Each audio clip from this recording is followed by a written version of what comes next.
अबुल हसनाने पिशवी व कापडाचा तुकडा तिला दाखविला आणि म्हणतो, का आता तर खात्री झाली ना? तुला वाटत होते की हे काम मलाच साधायचे, दुसऱ्या कोणास साधावयाचे नाही.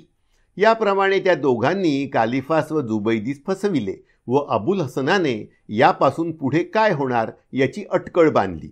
मग ती सर्व आपल्या बायकोस कळवून म्हणाला, अशा प्रकारच्या नाटकात आपण त्यास जितके गुंतवून टाकू तितकी त्यास अधिक मौज वाटेल व आपणावर त्यांची अधिक मर्जी होईल. असा बेत करून ती दोघे पुढे काय होते याची वाट पाहत बसली. इकडे कालिफाने अबुल हसन निघून जाताच कचेरी बरखास्त केली.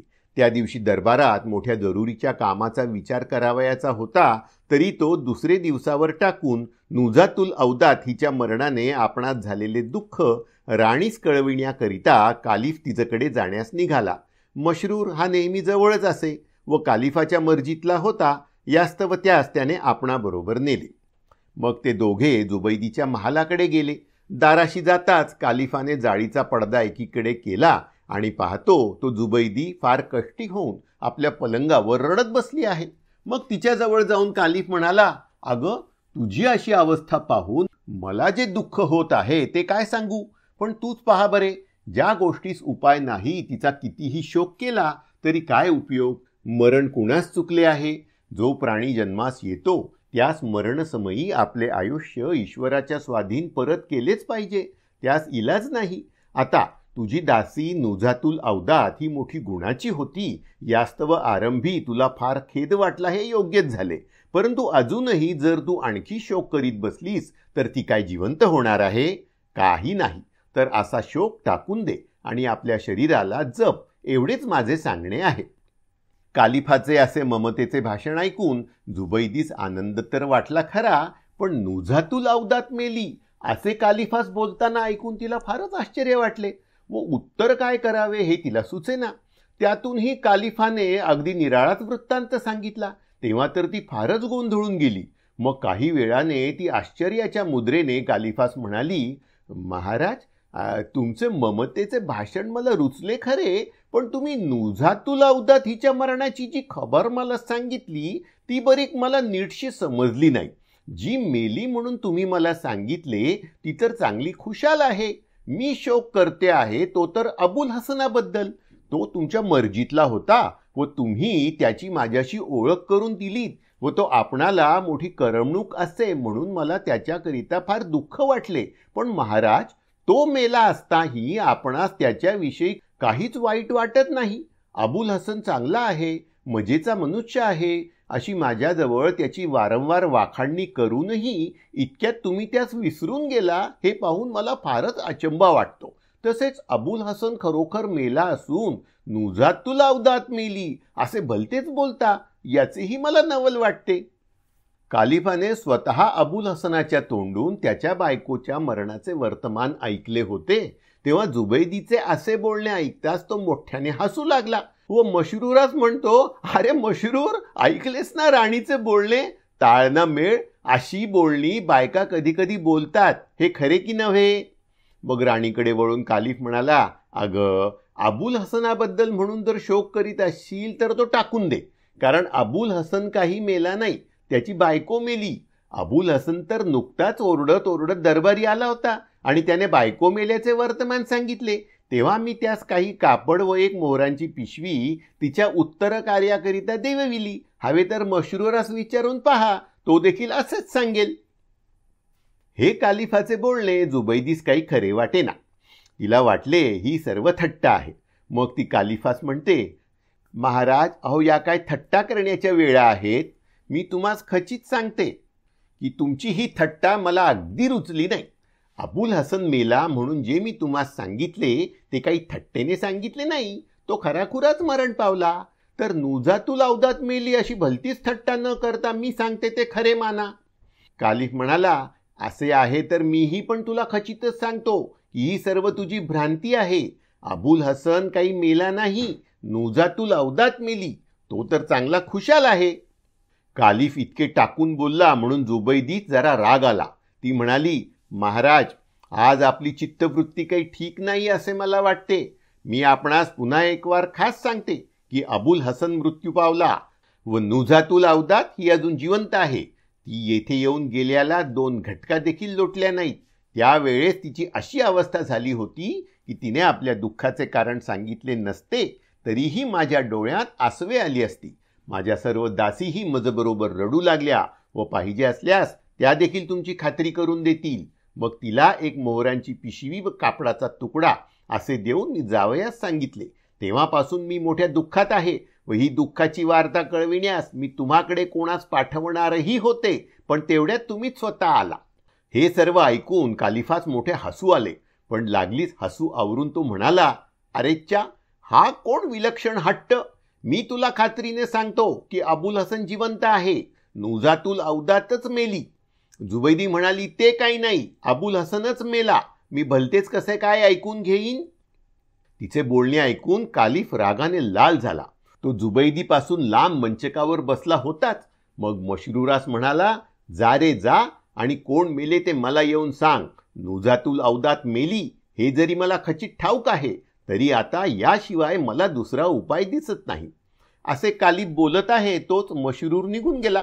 मग जुबैदीस कालिफ म्हणाला, बघ आत्ता अंमळशाने समजेल तुझे खरे की माझे. जुबैदी म्हणाली, मी आधी कशाला बोलू. तो आला म्हणजे आपलीच खात्री होईल. कालिफ म्हणाला, तुझी इतकी खात्री असेल तर चल, लाव पैज, सांग काय हरशील ते. जुबैदी म्हणाली, का होईना, माझ्या अतिशय आवडीचे जे जे आहे ते तुम्हास माहीत आहेच, तर सांगा त्यातून तुम्हास काय हवे ते. कालिफ म्हणतो, बरे तर ऐक, जर मी हरलो तर मी आपली मजेची बाग तुला द्यावी व तू हरलीस तर तू आपला आरसे महाल मला द्यावा. जुबैदीने उत्तर केले, ठीक आहे, माझ्याकडून कसलीही हरकत नाही आणि मी शपथ वाहून सांगते की या पैजेत मी तर कधीच माघार घ्यावयाची नाही. कालिफानेही अशीच शपथ केली व दोघेही मशरूर केव्हा येतो याची वाट पाहत बसली. याप्रमाणे कालिफ व जुबैदी यांच्यामध्ये अबुल हसन मेला की नुझातुल अवदात मेली याविषयी वाद पडला असता इकडे अबुल हसनाने हा सर्व होणारा वृत्तांत जाणून त्याविषयी सर्व तजवीज नीट करून ठेविली. इतक्यात त्याने खिडकीतून मशरूरास येताना पाहिले. मग त्याच्या येण्याचा मतलब काय असावा हे समजून त्याने आपल्या बायकोस पुन्हा मेल्याचे सोंग घ्यावयास सांगितले. मग मोठ्या जल्दीने अबुल हसनाने पुन्हा पूर्वीप्रमाणे तीच खोलीच्या मध्ये निजविले व तीचवर कालिफाने दिलेले कापड घातले. मग खोलीचे दार उघडे ठेवून आपण फार खिन्न होत साता आक्रोश करीत तिच्या उशागती बसला. इतकी सर्व तयारी अबुल हसन करीत आहे इतक्यात मशरूर खोलीत आला. ती नुझातुल अवदात हिच्या प्रेताची सर्व तयारी केलेली पाहून त्यास मनात आनंद वाटला की आपला धनी म्हणतो तशीच खरोखर गोष्ट झाली. त्यास पाहताच अबुल हसनाने उठून त्याच्या हाताचे चुंबन केले आणि मोठ्या गहिवर आणून म्हटले, महाराज, आजच्या माझ्या दुःखास पारावार नाही. जीवर तुम्ही एवढी माया करीत होता ती नुझातुल अवदात आज मला नाहीशी झाली. हे दुःखाचे भाषण ऐकून मशरूरास फार वाईट वाटले व त्याच्या डोळ्यांवाटे आसवे आली. मग तिच्या तोंडावरून जरा वस्त्र उचलून त्याने पाहिले व पुन्हा पहिल्यासारखे ठेविले. मग उसासा टाकून तो म्हणाला, ईश्वरेच्छेच उपाय नाही. सर्वांची ही गती हीच आहे. होती बिचारी चांगली, पण सरली तिची मर्यादा. असो, ईश्वर तिजवर दया करो. असे म्हणून मशरूर अबुल हसनास म्हणाला, लोक म्हणतात ते काही खोटे नव्हे की बायका कधी कधी भलत्याच गोष्टी समजून चालतात. आता आपल्या जुबैदी राणी साहेब तर मोठ्या शहाण्या खऱ्या ना, पण त्या एवढा वेळ महाराजांपाशी असा वाद घालीत बसल्या होत्या की तुम्ही मेला, नुझातुल अवदात मेली नाही. सरकारांनी ती भ्रांती दूर करण्याविषयी आपणाकडून शिकस्त केली. हवे तर मशरूरास देखील विचार असेही म्हटले. मी तर तुम्हा स्वतः पाहिले होते ना, पण ते काही नाही. त्यांची काही केल्या समजूत पटेना. तेव्हा शेवटी महाराजांनी खरी हकीकत आणण्याकरिता मला इकडे पाठविले. पण अजूनही त्यांची खात्री व्हावयाचे मला तरी कठीणच दिसते. तुम्ही हवे तितके उपाय करा, पण बायकांच्या डोक्यात एकदा एखादे वेड शिरले म्हणजे ते निघणे फार कठीण आहे. अबुल हसन अजून रडतच होता. तो बोलावयास लागला तेव्हा स्फुंदण्यामुळे त्याचे शब्द तुटक तुटक आले. तो म्हणाला, ईश्वराच्या कृपेने महाराजांची बुद्धी अशीच राहो, तीच कधीच फेर न पडो. ती हकीकत तुम्ही पाहताच आहात. मी काही महाराजांना खोटे सांगितले नाही. माझ्या कपाळीच तसे लिहिलेले की असली दुःखाची गोष्ट महाराजांना कळविण्याचा मजवर प्रसंग यावा. ते चुकते कोठून? आज मजवर जे दुःख कोसळले ते जितके सांगावे तितके थोडेच आहे. मशरूर म्हणाला, मलाही याबद्दल फारच वाईट वाटते, पण असो, असा शोक तुम्ही कोठवर करीत बसणार? आता अंमळ हा शोक टाकून देऊन जीवास थोडी स्वस्थता धरा. मला देखील या वेळेस तुम्हास अशा अवस्थेत टाकून जाण्याचे मोठे जीवावर आले आहे, पण हे कालिफाचेच काम म्हणून मला तर गेलेच पाहिजे. परंतु जावयाच्या अगोदर मला तुम्हापाशी एवढेच मागणे आहे की मी जाऊन परत येईपर्यंत प्रेत स्मशानात नेऊ नका. मूठ माती द्यावयास तुम्हाबरोबर माझ्याही मनात यावयाचे आहे. अबुल हसनाने मशरूराचे या गोष्टीबद्दल फार उपकार मानले. मग त्यास पोहोचवायास दारापर्यंत गेला व तो बराच लांब जाईपर्यंत माघारा खोलीत काही आला नाही. त्यास भय हे होते की काही निमित्ताने हा पुन्हा परत आल्यास आपली हिकमत त्यास उमगेल. मग खोलीत आल्यावर त्याने नुझातुल औदा तिच्या अंगावरचे कपडे काढले आणि तो म्हणाला, हा काही निराळाच मासला झाला. मघाचे सोंग तर काय विलक्षणच, पण अजूनही हे आपले नाटक संपलेसे वाटत नाही. मशरूराने सांगितलेली हकीकत जुबैदी कधीही खरी मानावयाची नाही. हा मजकूर ऐकून तिला हसे मात्र येईल आणि ती आपल्या दासीसह वर्तमान असता तिने तुला पाहिले आहे व तुझा आक्रोश ऐकला आहे. असे असता मशरूराने सांगितलेला वृत्तांत ती कधी ऐकायची नाही. असे अबुल हसन बोलत असता नुझातुल औदात हिने आपला पोशाख पहिल्यासारखा घातला. मग ती दोघे खिडकीजवळ एका माच्यावर बसली व पुढे काय होते याची वाट पाहत राहिली. इकडे मशरूरही जुबैदीच्या महालात जाऊन पोहोचला. तो आत येतानाच अगोदर असा मोठ्याने हसत व टाळ्या पिटत आला की एखाद्याला वाटले असते की आता हा कोणती आनंदाची बातमी सांगतोय कोण जाणे. कालिफाचा स्वभाव तापट होता, त्यास हे अगदी आवडले नाही. त्याच्या मनात होते की काय मजकूर असेल तो याने लवकर सांगून टाकावा. म्हणून तो मशरूरास रागावून म्हणाला, काय रे, एवढ्याने हसण्याचे काय काम आहे? हा, सांग लवकर काय असेल ते. कोण मेले सांग, अबुल हसन की त्याची बायको? मशरूराने लागलीच हसे आवरले आणि गंभीर मुद्रेने उत्तर केले, महाराज क्षमा असावी, नुझातुल औदातच मेली. अबुल हसन तर येथे जसा कष्टी होऊन आला होता तसाच अजून दुःखातच आहे.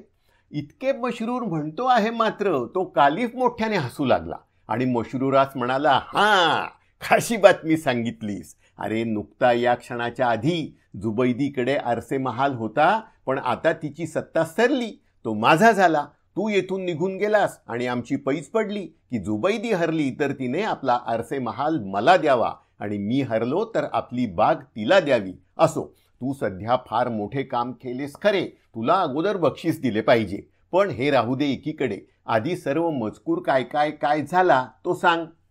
मग मशरूराने सर्व हकीकत सांगण्यास आरंभ केला. तो म्हणाला, महाराज, मी गेलो तेव्हा अबुल हसनाची खोली उघडीच होती. मी आत गेलो, तो अबुल हसन आपल्या बायकोच्या मरणाने कष्टी झालेला पूर्वीसारखाच माझ्या दृष्टीस पडला. बायकोचे प्रेत खोलीच्या मध्यभागी ठेवून तो तिच्या उशाशी रडत बसला होता. तिचे पाय मक्केकडे केले होते व आपण नुकता जो कापडाचा तुकडा त्यास दिला तो तिच्या अंगावर घातला होता.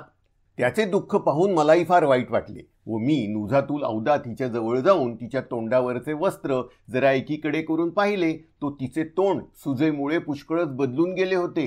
मग मी त्याचे पुष्कळ प्रकारे सांत्वन करून येताना त्याला बोललो की कृपा करून मी परत येईपर्यंत हे प्रेत बाहेर काढू नका. हाच काय तो सगळा झालेला वृत्तांत. हा सर्व मजकूर ऐकून कालिफास फार समाधान झाले की आपल्या म्हणण्याप्रमाणे सर्व पटले. मग तो हसत हसत मशरूरास म्हणाला, हां, तू सर्व ठीक सांगितलेस, तुला आणखी विचारण्याची काही गरज नाही. मग जुबैदीकडे वळून तो म्हणतो, का अजून तरी मनाची खात्री झाली की नाही? यावर आता काय बोलणे राहिले? कोण मेले, अबुल हसन की त्याची बायको?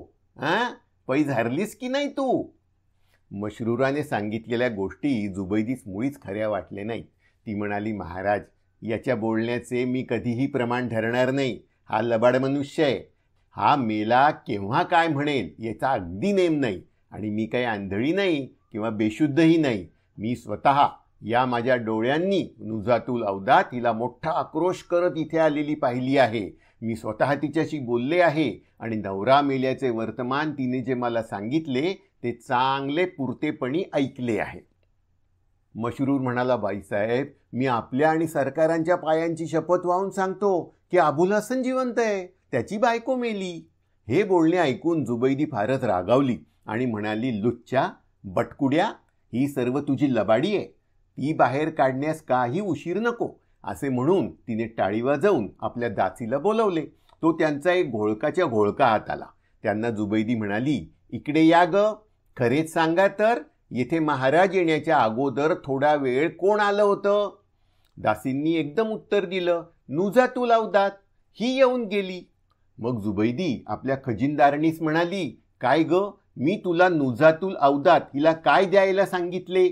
तिने उत्तर केले, बाईसाहेब, आपल्या हुकुमावरून मी तिला एक मोहरांची पिशवी आणि एक कापडाचा तुकडा असं दिलं. ते दोन्ही जिन्नस तिने जाताना बरोबर नेले. मग मशरूरा जुबैदी मोठ्या रागाने म्हणाली, काय रे, कसं काय? आता कोणाचं खरं मानायचं, तुझं की जे मी व या सर्व दासींनी पाहिलं ते? जुबैदीच्या या बोलण्यावर मशरूरास काहीच उत्तर द्यायला नव्हतं असं नाही, पण आपण जितके बोलावे तितक्याने हिला अधिक रागच मात्र येणार. असे पाहून आता उगीच बसावे हेच बरे असे त्याला वाटले. तरी त्याने जे पाहिले होते त्यावरून त्याची खात्री होती की नुजातुल अवदात हीच मेली, अबुल हसन नाही. याप्रमाणे जुबैदी व मशरूर या दोघांचा वाद चालला असता कालिफ उगाच बसला होता. दोघांनीही स्वतः पाहिलेल्या व ऐकलेल्या गोष्टी सांगितल्या आणि कोणाचे कोणी ऐकेना. कालिफास वाटले, मी स्वतः अबुल हसनास पाहिले आहे. शिवाय मशरूराने जाऊन तोच वृत्तांत आणला. तेव्हा जुबैदीचीच ही सर्व भ्रांत आहे यात संशय नाही. यास्तव त्याच दोघांचा वाद पाहून मोठ्याने हसायला मात्र आले. मग तो जुबैदीच म्हणाला, अगं जुबैदी, स्त्रियांच्या बुद्धीत कधी कधी फेर होतो. म्हणून जे म्हणतात ते खरे किंवा खोटे असे माझ्याने सांगवत नाही, पण तुझ्यावरून तर या गोष्टीचा प्रत्यय आलासा वाटतो. पहा, मशरूर तर आत्ता तिकडून जाऊन आला व तो म्हणतो की नुजातुल अवदात हिचं प्रेत खोलीच्या मध्यभागी ठेवलेलं होतं व ते मी डोळ्यांनी पाहिलं व तसेच अबुल हसन तिच्या उशाशी बसला होता हेही पाहिलं. तर असं असून त्याने धडधडीत डोळ्यांनी पाहिलेल्या गोष्टी तू खोट्या म्हणतेस, तेव्हा तुला काय म्हणावं? कालिफाने इतकं सांगितलं, पण ते जुबैदीने ऐकलं नाही. ती म्हणाली, महाराज, दासीला बोलण्याची क्षमा असावी. या सर्व गोष्टींवरून आपला मतलब मी समजले. काहीतरी करून मला खोटं पाडावं असा आपला व मशरूराचा संकेत झालासा मला वाटतो. यास्तव मशरूराने जो मजकूर आणला आहे तो मी कधीही खरा मानणार नाही. खरे काय ते समजण्याकरता माझ्यातर्फे मी मनुष्य पाठवते, त्यास आपली हरकत नसावी. कालिफाने ती गोष्ट मान्य केल्यावर जुबैदीने आपली दाई बोलावून आणली. ती फार म्हातारी होती, म्हणून तिजवर ममता जडून जुबैदीने तीस आपणाजवळ ठेविले होते. तिला जुबैदी म्हणते, अगे, मी काय सांगते ते नीट ऐकून घे. हा येथे जो वाद पडला आहे तो तू ऐकलासच. तर अबुल हसनाच्या, पण अबुल हसनाच्या कसले? तो कोठे आहे आता? त्याच्या बायकोच्या घरी जाऊन काय मजकूर आहे तो मला येऊन कळव. आणि इकडे बघ, जर मला हवा तसा मजकूर आणलास तर तुला चांगलं बक्षीस देईन. जा, लवकर जाऊन ये. मग ती तिकडे निघून गेली. जुबैदीस त्या गोष्टीची एवढी चटपट लागलीचे पाहून कालिफास मोठा आनंद झाला. पण जुबैदी राणीस आपण इतका राग आणला म्हणून मशरूरास फार वाईट वाटले व तो तिचा राग घालविण्यास काय उपाय करावा या काळजीत होता. पण आता दाईस तिकडे धाडल्यावरून त्याचा जीव भांड्यात पडला. त्याच्या मनाची अशी खात्री होती की ह्या दाईच्या तोंडाने आपण सांगितलेले खरे ठरल्यावर राणीचा आपणावरचा राग जाऊन पुन्हा तिची आपल्यावरती मर्जी बसेल. इकडे अबुल हसनाने दाईला येताना दुरून पाहताच जाणले की ही आता राणीकडून आलेली आहे शोध करायला. मग आपल्या बायकोला बोलवून त्याने ती दाई दाखविली आणि म्हटले, चल आता माझी सोंग घेण्याची पाळी आली. असे म्हणून तो खोलीच्या मध्यभागी उताणा पडला. मग नुजातुल अवदात हिने राणीने दिलेले कापड त्याच्या अंगावर घातले व तोंडावर पागोटे ठेवले. इतक्यात ती दाई घाईघाईने येऊन पोचली. खोलीत येते तो नुजातुल अवदात ही केस अस्ताव्यस्त झालेली, गाल आणि ऊर बडवीत मोठ्याने रडत आहे असे तिच्या दृष्टीस पडले. मग तिच्याजवळ जाऊन ती मोठ्या दुःखाच्या स्वराने म्हणाली, बाई, तू आपल्या नवऱ्याबद्दल शोक करीत असता, त्यास आडकाठी करण्याकरता काही मी आले नाही. हे ऐकून नुजातुल अवदात मोठ्या करुण स्वराने म्हणाली, बाई, माझी पहा ना काय अवस्था ही. आपल्या बाईसाहेबांनी व महाराजांनी मेहरबानी करून ज्यांच्याशी माझा संबंध करून दिला होता त्या अबुल हसनजींना आज मी मुकले. मशरूराने जे कालिफास येऊन सांगितले तसे काहीच नसून सर्वच विपरीत आहे असे पाहून त्या दाईस फारच अचंबा वाटला. मग ती रागाच्या आवेशाने म्हणाली, जळले मेल्याचे तोंडते, काय मेल्याने धडधडीत लबाडी सांगितली, उगाच की कलागत लावून दिली. मेला येथे सांगतो काय की अबुल हसन जिवंत आहे आणि की तू मेलीस म्हणून. हे ऐकून नुजातुल अवदात हिने बळेच गहीवर आणला आणि म्हणाले, बाई, तो बोलला तसेच झाले असते तर फार बरे होते. हे दुःख तरी मला भोगावे लागते ना. असे म्हणून मोठमोठ्याने ओरडून ती अधिकच शोक करू लागली.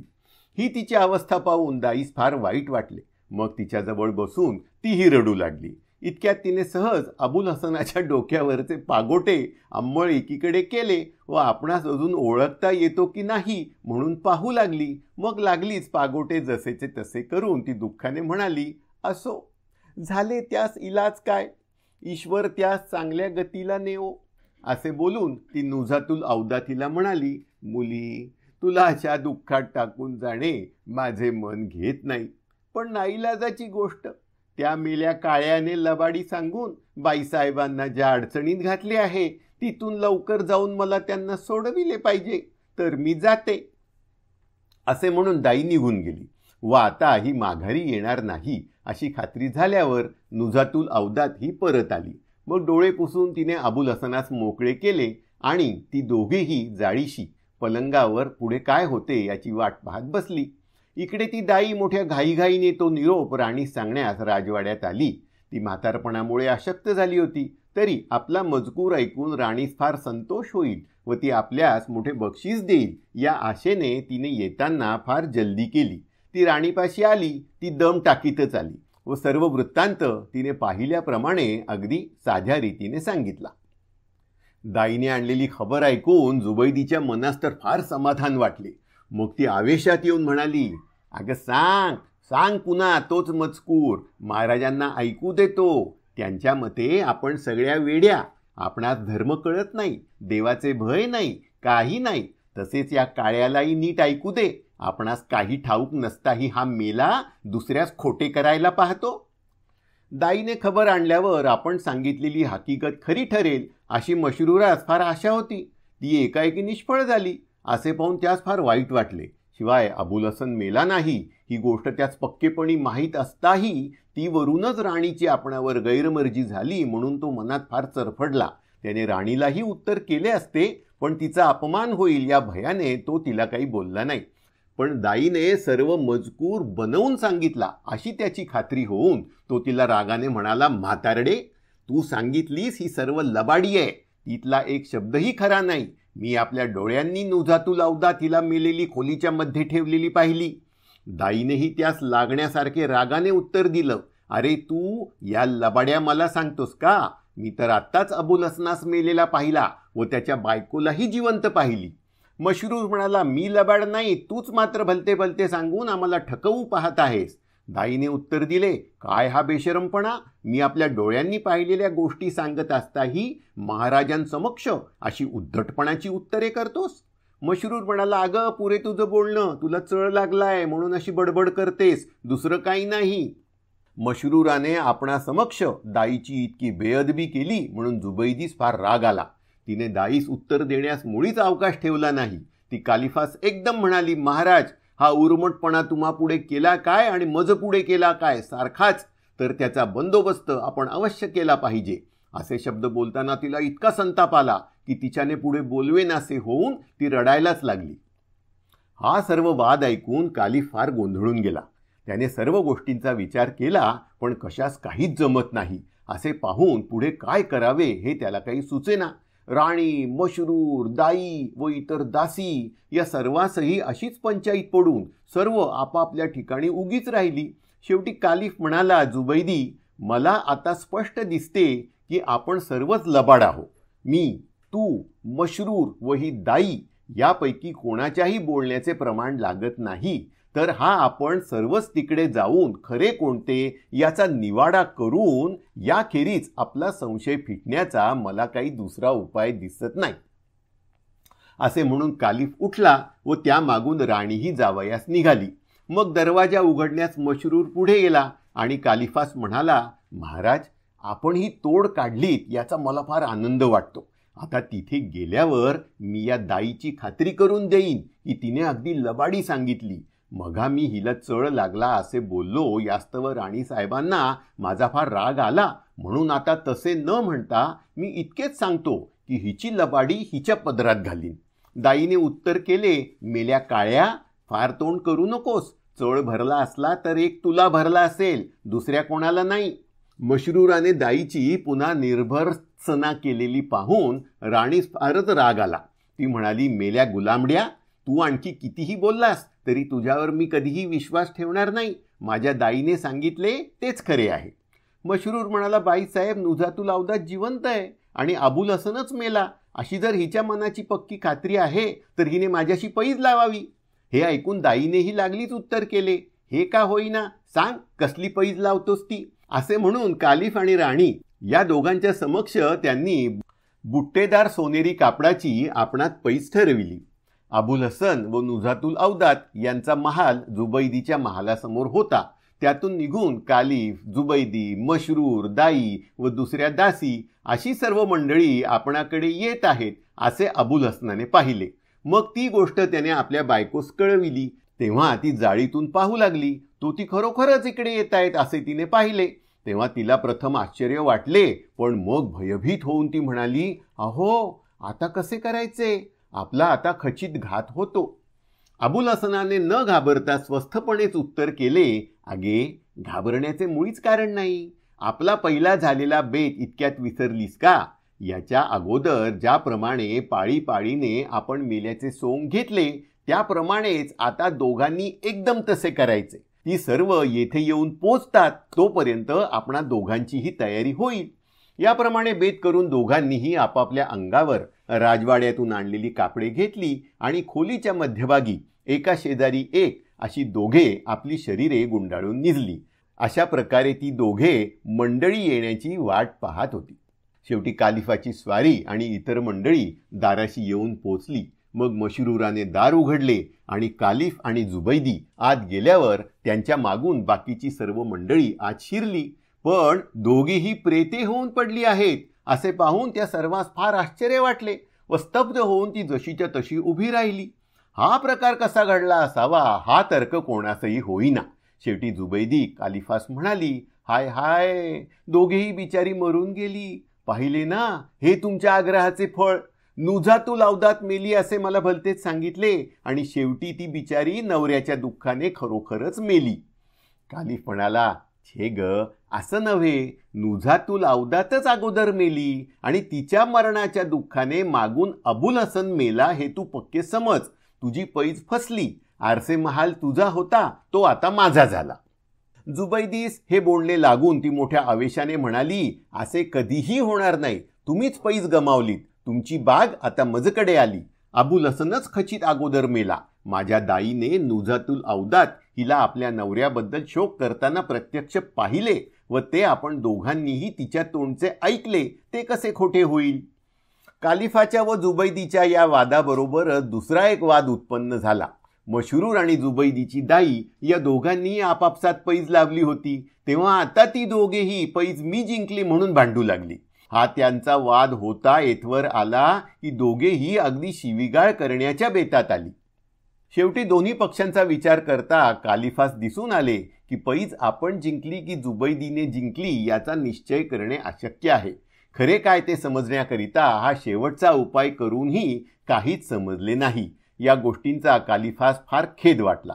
मग तो त्या प्रेतांच्या उशाशी जाऊन बसला व आपली पैज साधण्याची काही युक्ती सापडली तर पाहावी म्हणून विचार करू लागला. शेवटी आपणास तर काही दिसत नाही असे पाहून तो म्हणाला, या दोघातून अगोदर कोण मेले याचा जर कोणी मला छडा लावून देईन तर मी त्याला 1000 मोहरा देईन.